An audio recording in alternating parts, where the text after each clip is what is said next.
A saludarlos nuevamente. Hoy quiero compartirles otra de las muchas cositas que me inquietan y que a veces nosotros de pronto sin querer no tenemos muy en cuenta. Yo quiero empezar aquí esta pequeña reflexión con una pregunta. ¿Cómo está tu vida de oración con Dios?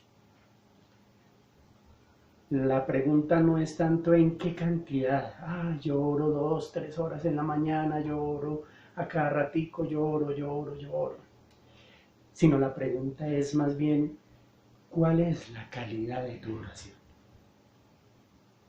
¿Por qué digo calidad de oración? Porque a veces cuando nosotros nos disponemos a hablar con nuestro Señor, que es definitivamente lo que hacemos cuando oramos, somos muy repetitivos y a veces parecemos que tuviéramos una lista de peticiones en las cuales le decimos: papito Dios, yo quiero que tú hagas esto por mi hijo, por mi esposo, por mi esposa, por mi amigo, por mi jefe, por mi trabajo, que me des, que me des, que me des. Y pareciera así, como la lista del mercado que llevamos a veces y que vamos a ir chuleando a ver si el Señor nos va dando o no. Nuestro Señor Jesucristo, o más bien, vamos más atrás, siempre desde la creación del hombre, el hombre ha tenido la necesidad de comunicarse con Dios. Esa necesidad se plasma en una oración, se plasma en una necesidad de decirle a Dios todo lo que estamos sintiendo en nuestro interior. No solamente pedirle, voy a ser muy enfático en esto, no es solamente pedir, sino saber hablar con Él. Él nos entiende todo, Él conoce todo lo que nosotros necesitamos. Sin embargo, por ejemplo, a través del tiempo vemos como Abraham siempre lo buscaba en oración, Moisés lo buscaba en oración, todos los profetas buscaban a Dios en oración.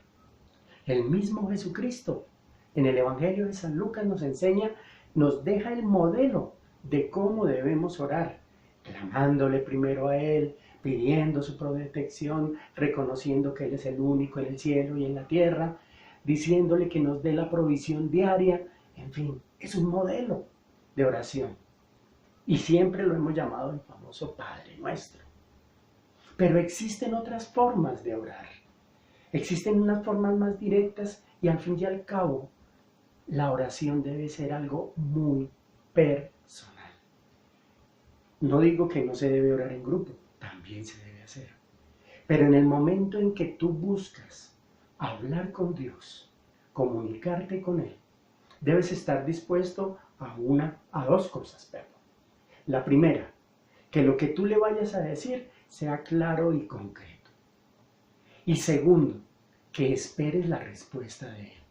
¿Dónde la puedes recibir? En este hermoso libro, en la Biblia.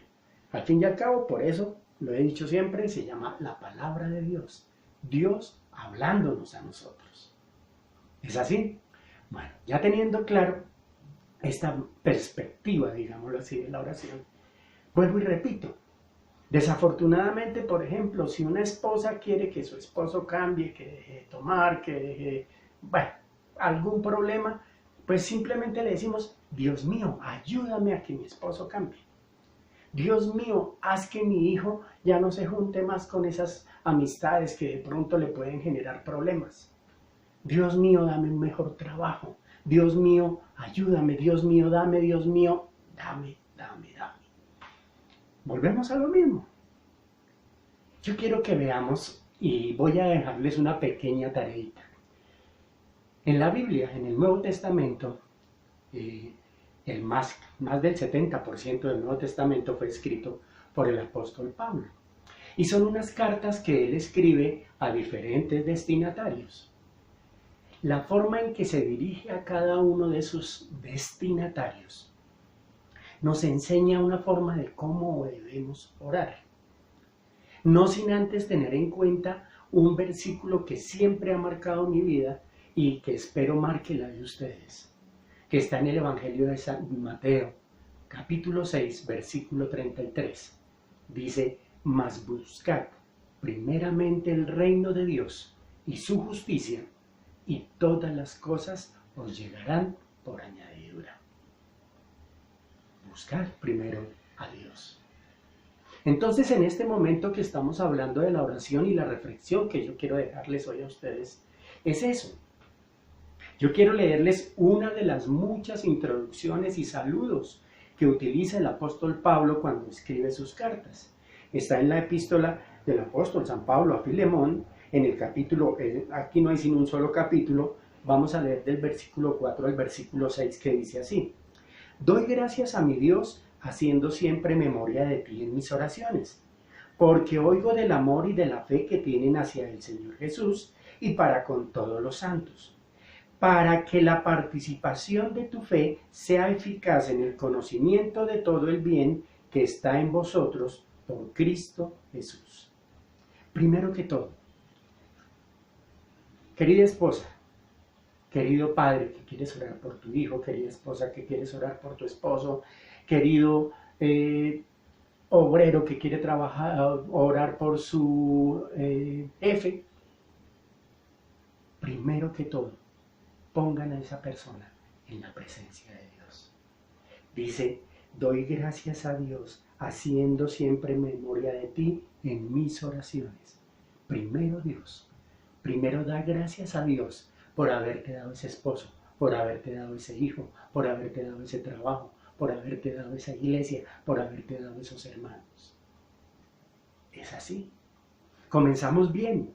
Ya sabemos que Dios, y mire que estamos casi que utilizando el mismo bosquejo que utiliza Jesucristo, invocando primero a Dios. Padre nuestro, que estás en los cielos, santificado sea tu nombre. Así es como debemos hacerlo. Pero bien, si ya queremos entrar a estructurar más nuestra oración, a pedirle en forma a nuestro Señor, no vamos a decirle, Señor, la lista de peticiones aquí te la pongo. No.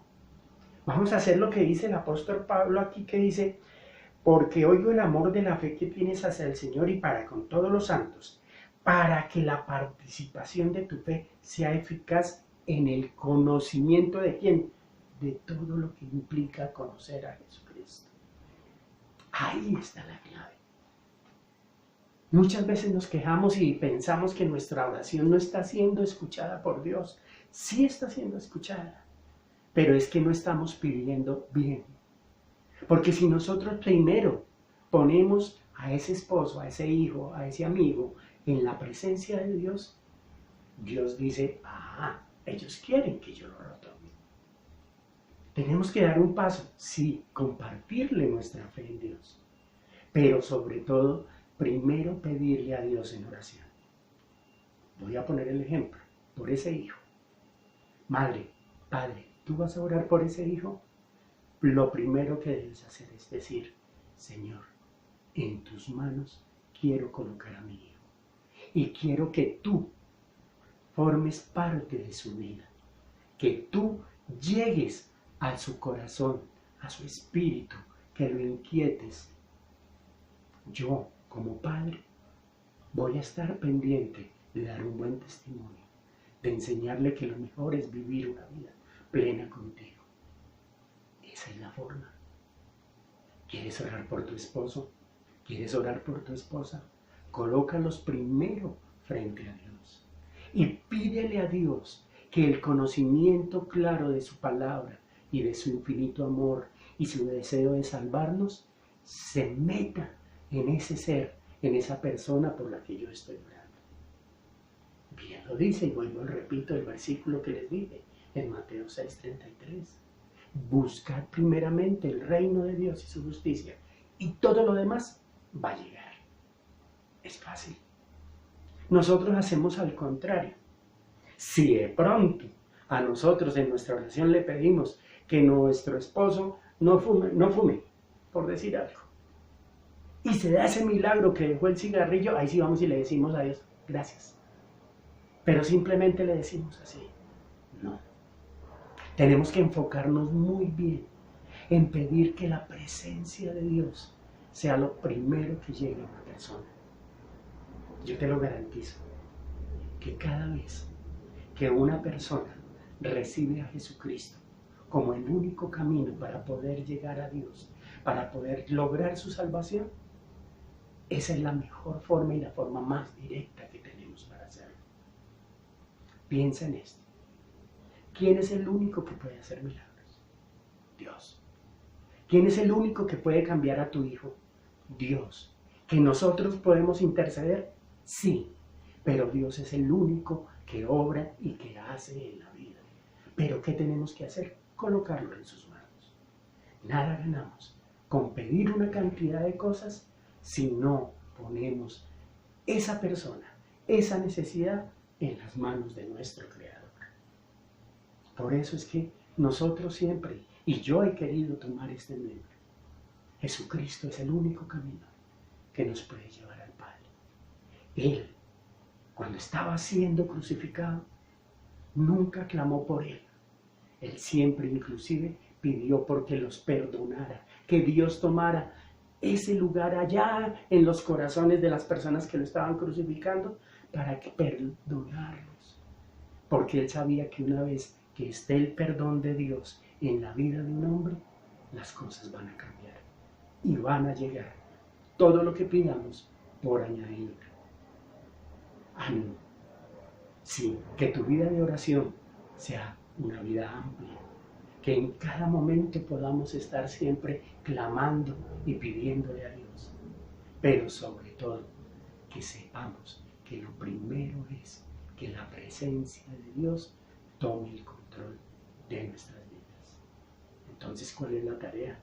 Mira todas las cartas del apóstol Pablo y vas a ver la forma en que él siempre entrega a cada persona primero a Dios y después se clama por lo demás.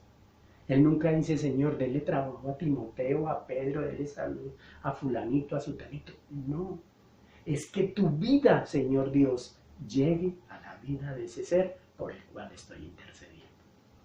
Espero que podamos hacer una vida de oración plena, llena del amor de Dios y sobre todo muy efectiva. Gracias. Gracias Dios por enseñarnos de esta forma. Espero que esto te sirva, que nos sirva a todos para poder empezar una vida de oración plena y en comunicación con nuestro Señor. Espero verlos pronto. Dios los bendiga.